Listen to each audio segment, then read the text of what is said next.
Now, this true story. We have some guests that have just come into the country. You know, there's a big concert that's happening. It's charity.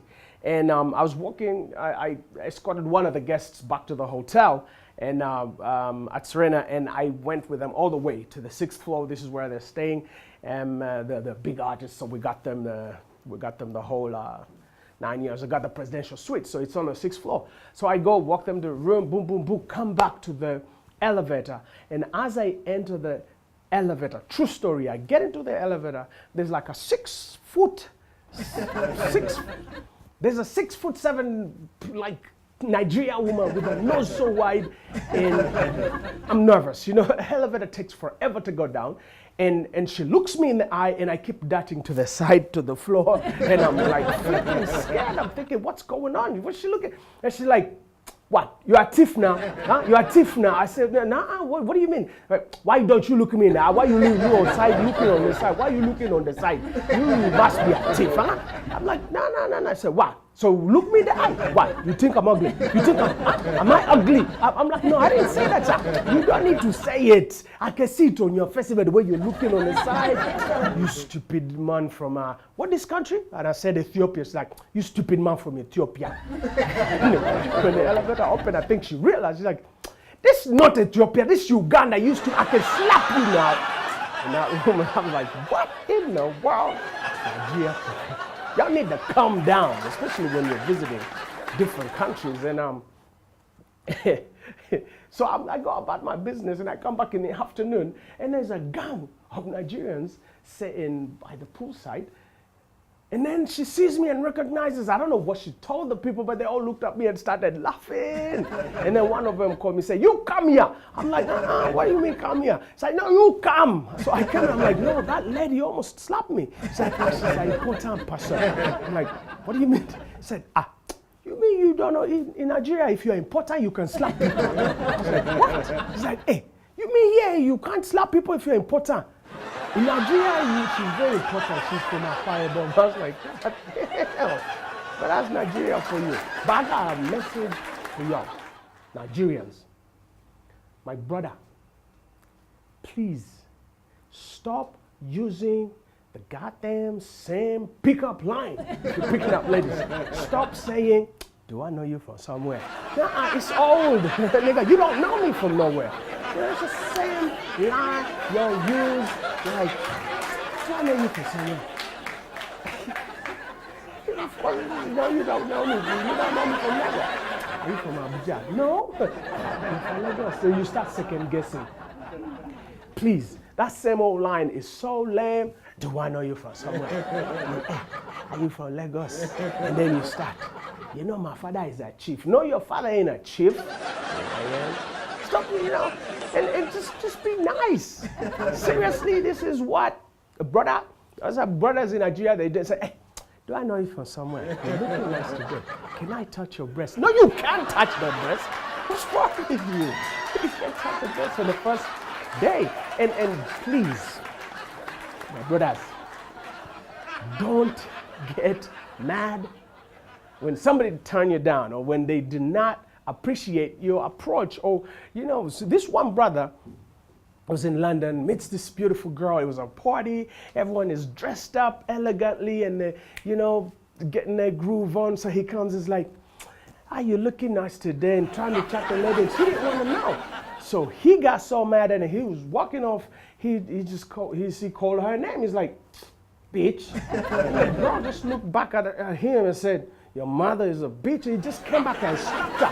So he's like, he started complaining. He said, she was like, why you slap me? Why you slap me? He said, you know me, I called you a bitch. Did I talk about your mother? He said, don't call my mother a bitch. You call me a bitch, you are busy, not my mother. And the chick ended up with a slap. So my brothers, y'all need to calm down. You know, if you're not getting played, just chill. You know what I mean? So again, I'm sure many of you know, for us who are from Africa, In the 80s, we used to be able to fly into Heathrow, and you could go wherever you want, which is closer, and something happened. And again, it's Nigerians just ruined it for us until they moved all the African flights, boom, to Gatwick. You know why? It's because of Nigeria. This incident happened, true story. Somebody comes pushing like 6 different trolleys, comes back and pushes another one. And of course, the lady at the counter is freaking us like, oh my God, you got so many things. It's like, is it your problem? I will pay. And they always pay. Y'all got the money, you pay. But this happened, and the lady goes, checks in all the 6 trolleys and bags everywhere. And there's this one back on the side, and dude is like, and the lady was like, oh my God, why is that? You're not? It's like, that's my whole luggage. She was like, what? There's no way you're gonna check that in. And she goes on and flips, and the man is like, what do you mean I can't check in? That's my whole luggage. If this is not my whole luggage, where's my whole luggage? She just died. And guess what is in the hand luggage? This nigga had the nerve to come with the bot engine, with all the propellers. I swear, propellers hanging out of the bag, and he wants to check this in as a hand luggage.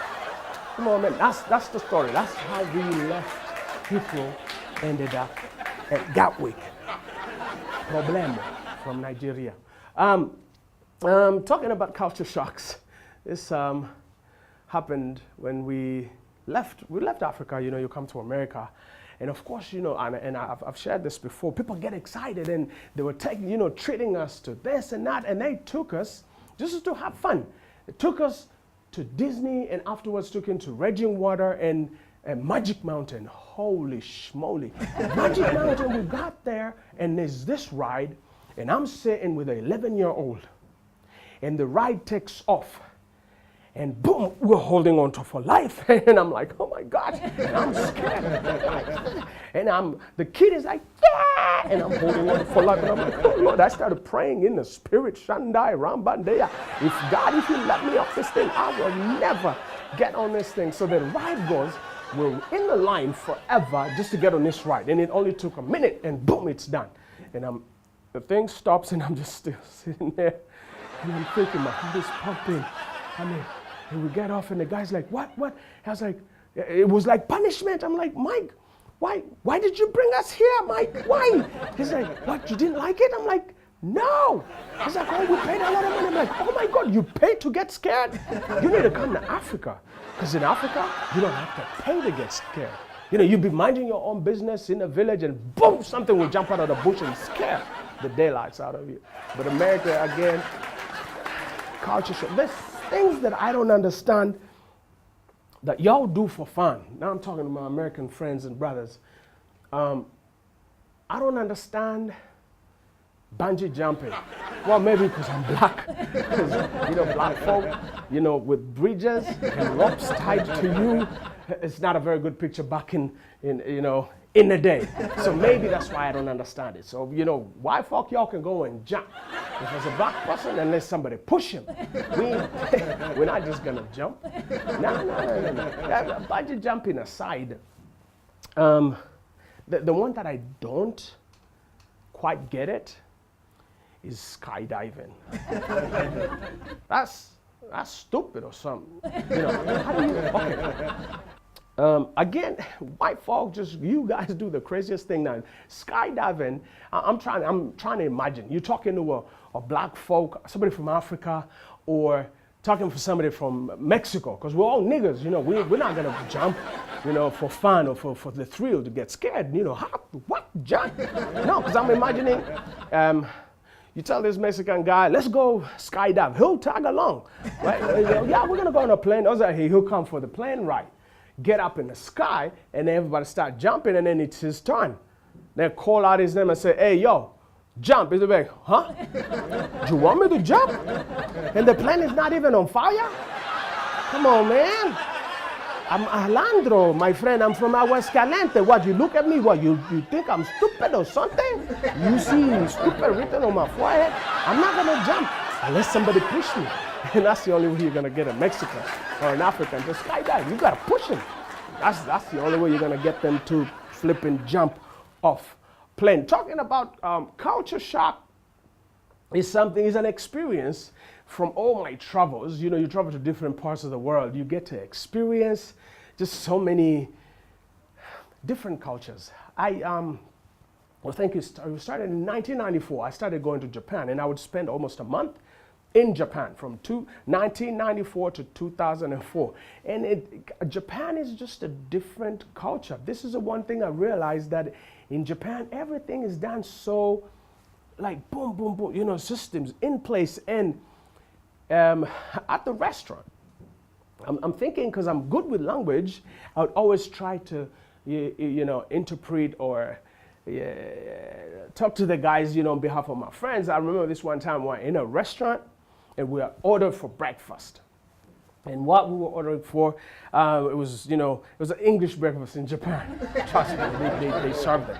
So you have some sausages and some eggs and baked beans, boom. And one of my boys was like, you know what, I don't want the eggs. Can I get extra sausages? And the guys, you know, and this is Japan. If you tell them to operate outside the box, you freak them out. So dude comes like, yeah, can I? And this guy's like, huh? I don't know. And he goes, this is true story. He goes on the phone, he calls his boss, and he's talking to his boss for like 5, 6, 7 minutes. He's like, Hanto, no, sausage. And then he comes back with a smile on his face. He's like, oh, I got this figured. You know, I fixed it. He's like, okay. You order 2 plato. Sausage and put me on the browser. What the? Are you crazy? I'm like, all that time, I thought you would just, you know, you sorted it out. But in Japan, it's a system. If you want to see a Japanese freak out, just say, why? They'll be like, huh? No, because they don't got why in their system, because everything is boom, boom, boom. I remember we had flown in with so many bags, and we had CDs and things to sell, and came all the way, you know, from Hawaii with all our stuff. But then we had to take a local flight from, I think from Tokyo to Osaka. And the guy's like, no, you got too many luggages. We can't check all that stuff on, and you'd have to pay extra. And I was like, no, what are you talking? You know, we've flown in with all this stuff. And we went back and forth, and I don't even know how I got frustrated, and I just said, why? And the guy's like, huh? Why? No. And he, same thing, went on the phone, like 20 minutes. Back and forth. Culture shock. You just never ask a Japanese, just never say why to a Japanese person. And but then you see, the Asians, they like, you know, pop culture. And I saw this at an airport one time. It was a Chinese family, and you could tell that this people been watching a lot of Jerry Springer. I didn't know what they were saying, but I figured they must be watching a lot of Jerry Springer, because this is the conversation that we're having. There must have been a fight. So the lady and a young man, it's like, they go back and forth and they're fighting. And this is what happened. And I figured, because of the motions and everything, that they were watching Jerry Springer, because she started telling him, son, you know, bringing the attitude. I'm like, oh, he just gave him the hand. He's like, I gotta talk to the hand in Chinese. Culture shock everywhere. A friend of mine, because in America, they have all these cheap Chinese stores where you can eat all you can for $1.99. And one of my boys, is a real skinny dude. I'm not mentioning names, but I know who you know who you are. This nigga comes in, and his friends get, you know, and he went for the chicken. Boom. First round, ate the chicken, and the Chinese looking at him and starting to get nervous. He comes again, boom, plate full of chicken. By the time he goes to the third time, the Chinese had lost it, and she came and said, you, next time, you no buffet, you menu only, okay? You can't. He's like, hey, man, what's wrong? You say on the door. And she said, management, I reserve management. You, no. You no buffet, you only eat menu. I was like, what do you mean eat menu? I can't eat the menu. He said, you order from menu. You eat too much. You're small black person, but you eat too much. And he was kicked out of a fast food restaurant. Yeah, you can't blame the Chinese. They didn't know it was just brother nothing. Chicken. All this is culture shocks. And again, when you go to England or go to America, it doesn't matter where you're coming from, you can have a good command of the language. And when we get there, it's always going to sound different and people have a hard time. And this is why many a times when we mention our names, you have to spell it. So a friend of mine called Anan had just come to LA. And I think he had heard me on the phone. I was talking to one of the banks and I was saying, yeah, my name is Rucci. And I would spell it, R for Robert, U for umbrella, C for Charlie, India. And he wanted to do the same thing. I didn't even know where this came from. So dude, he's on the phone. He was trying to, I think, I don't know what, he was trying to get his social security or something. He's on the phone and he's arguing with them. My name is Anan. A-N-A-A. And the guys, they were not getting it, so he decided to spell it. It's like A for elephant, N for Nakato, and the lady on the other side is like, and they were having an argument. It's like, I say the A for elephant, and I think she's trying to say, are you saying E or A? It's like A for elephant. It's like, oh, I don't try to get up here now, but she doesn't understand humans. And oh man, I died. I'm Isaac Rucci. Thanks for watching.